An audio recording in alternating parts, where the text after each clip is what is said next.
Hi, I'm Mike. Welcome to my Waffle Square, where I obsess about things and you get to benefit from it.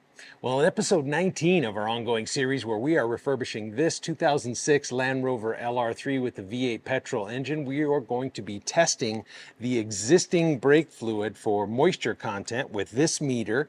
We're going to then replace all of the existing fluid, not only in the reservoir, but throughout all the lines, with brand new fluid.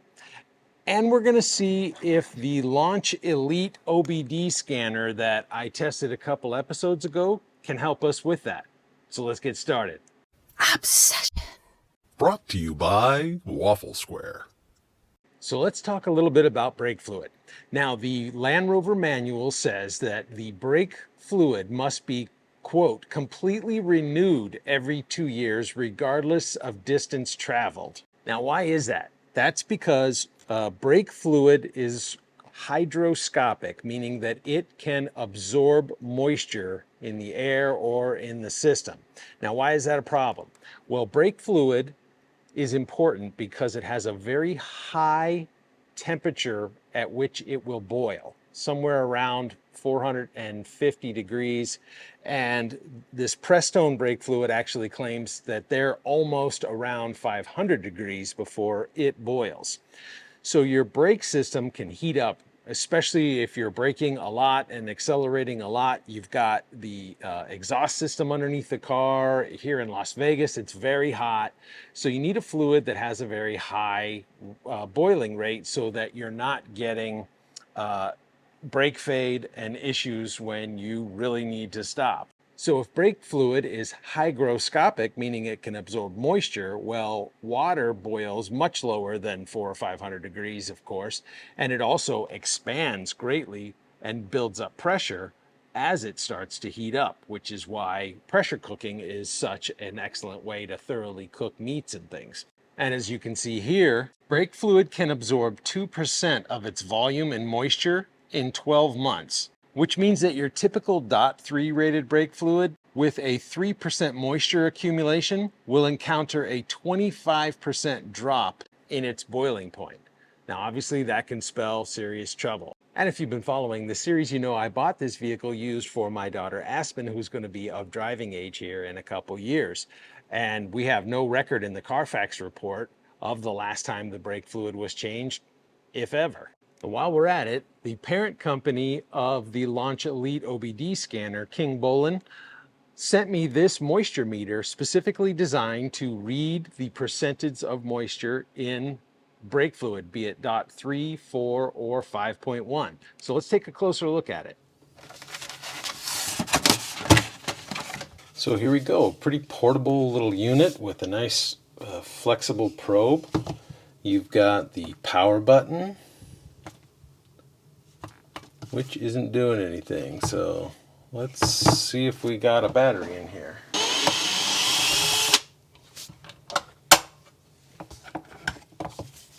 Wow. So no instructions and no batteries. All right, I'll be right back. All right, nowhere on this card does it say requires 2 AAA batteries not included. That's lame. Let's see. All right, so here's our screen. You can see a battery life indicator, and then you have a warning triangle here with an exclamation point saying greater than 3%, greater than 4% are in that warning category. Greater than 1%, greater than 2% is in the OK. And then greater than 0.5% is, I would imagine, optimal or brand new. Let's hit the menu button and switch over to .4, which is what we're going to be working with. And none of those values change. .5.1, they all stay the same as well. Now with the light turned off, we can see the LCD screen that can be cycled on or off. And then it also has a flashlight.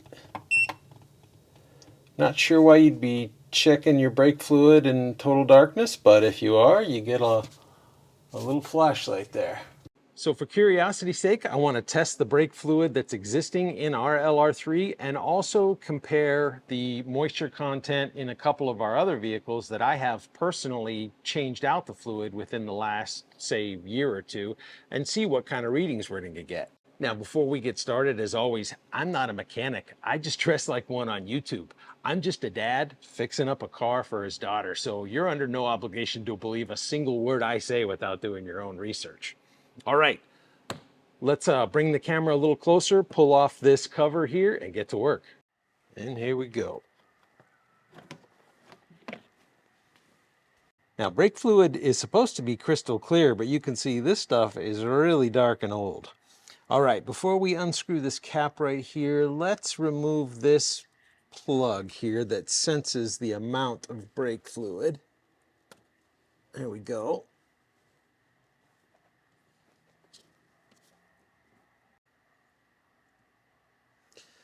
Now, before I remove this, I'm going to put a rag down here because brake fluid is really bad on paint.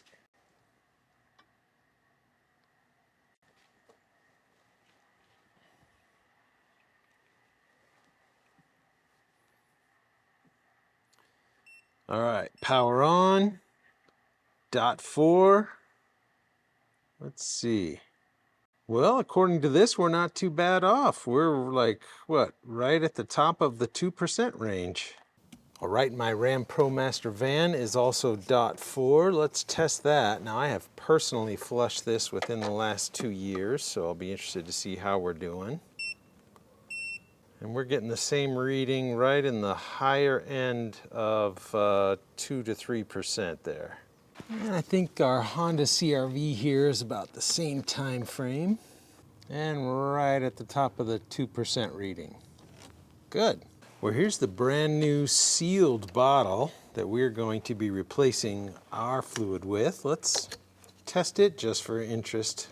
Well, I didn't expect that. This brand new bottle is registering around the same moisture content as this old fluid in our LR3. Makes me wonder the validity of this testing instrument. Now, I will say that this wet rag here does set off the alarm. Let's get to removing this old fluid out of this reservoir. I have this brake fluid siphon here. It's got a plunger in it. It's made exactly for this task.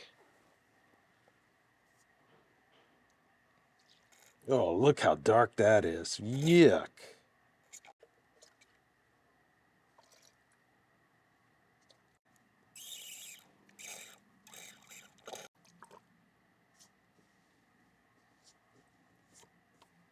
Look at the difference. That's what it's supposed to look like. That's what we pulled out of our reservoir. Yuck.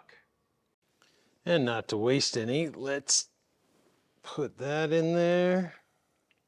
And then let's fill up the reservoir with the fresh brake fluid. We don't have to worry about this maximum line here right now because we're going to be pumping all this through the system. So we're going to be filling this up quite a bit.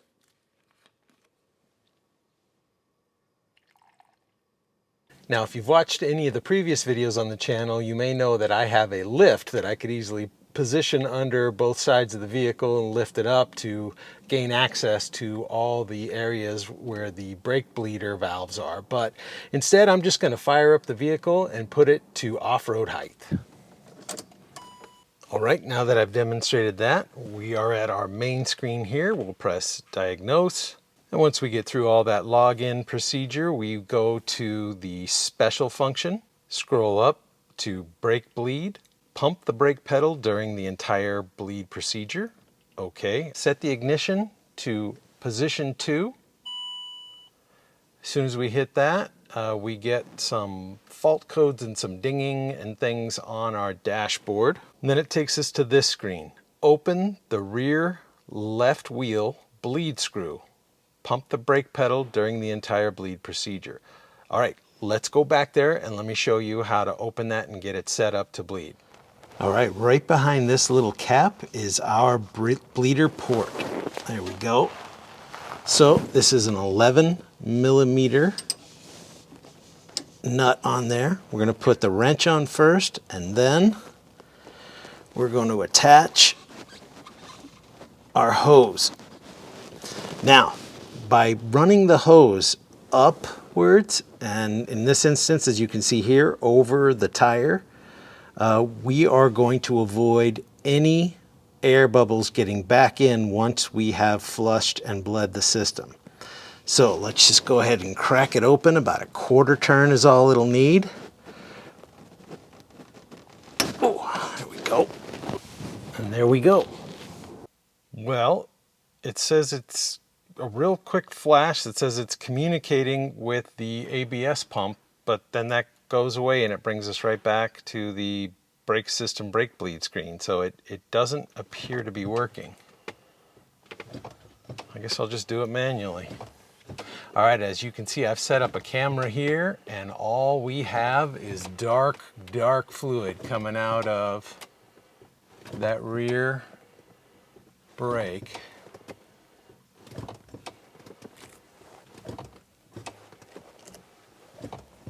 All right, we've been pumping by foot quite a bit. You can see all that nasty fluid we're getting out. Let's go over and look at our reservoir.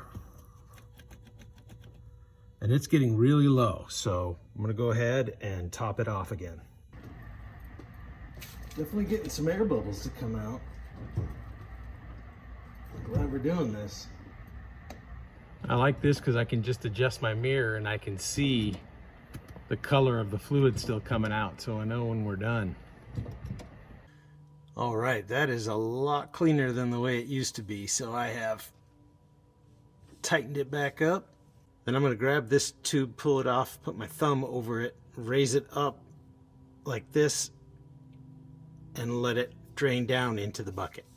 All right, after several tries with the Launch Elite tool, I was just sitting here pumping my heart out and getting a little tired of it, so I decided to try out the Gap ID tool, and we get a little bit farther with that. So as you can see here, it says close the front left wheel and open the right. So I've done that. I'm going to hit continue. It says prepare to pump the brake pedal. And then I can hear like a valve open and it becomes easier to pump, but the motor doesn't actually run. So it's really not what I was hoping for. But as you can see in these two shots, that dirty old, oh, there's something. Pump brake pedal now.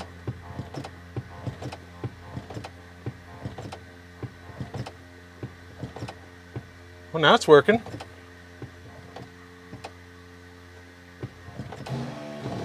Whoa, whoa, whoa. Wow. Whoa. Started running so fast I had to run out there and put more brake fluid in it. I can't get it to stop though. All right, let's do this. I wouldn't call that a success. Well, it's nice to have all of that old fluid out of the system. Yuck. Well, it's really nice to have that task off the list of things we wanted to do to our LR3.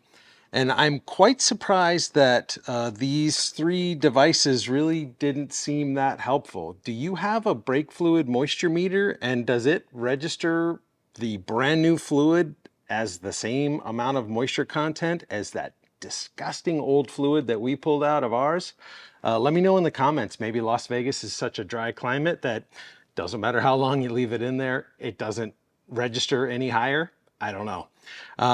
I was quite surprised and disappointed how little help these two OBD scanners were. The Launch Elite, which is a great, very affordable OBD scanner that I reviewed a couple of videos ago, did absolutely nothing. It wasn't helpful at all. The Gap tool, on the other hand, did a kind of a good job of releasing something that made the pumping a tiny bit easier, but then it kicked on the pump and just ran away with itself. I had to go and emergency shut it down, so I don't think I would ever use that again. Let me know in the comments if you've used it and if you had more success. Maybe we can all learn from that. Now, if you found this video helpful, will you please give it a thumbs up? It really helps the algorithms to start suggesting it to more viewers like you. Also, please consider subscribing. You'd be amazed how many people are watching these videos that aren't subscribed, and it's really helpful to the channel. Now, I'm going to leave a link for all the things that we used here, some Prestone synthetic brake fluid. You can use any .4 brake fluid. That's good quality, and I think you'll be fine. This is just what I happen to use. By the way, you do need 76 ounces in our case. So 2 of the 32-ounce bottles and then 1 more of the 12-ounce fluid bottles. That was in our case with the amount of flushing that we did to get everything to look clean. I'll also leave a link for the Launch Elite OBD scanner and the gap tool as well. Now, full disclosure, all of those links except the gap tool will be Amazon affiliate links. So if you click on them and end up making a purchase, it won't cost you a thing, but I do get a small reward at the end of the month. Until next time, thank you for watching.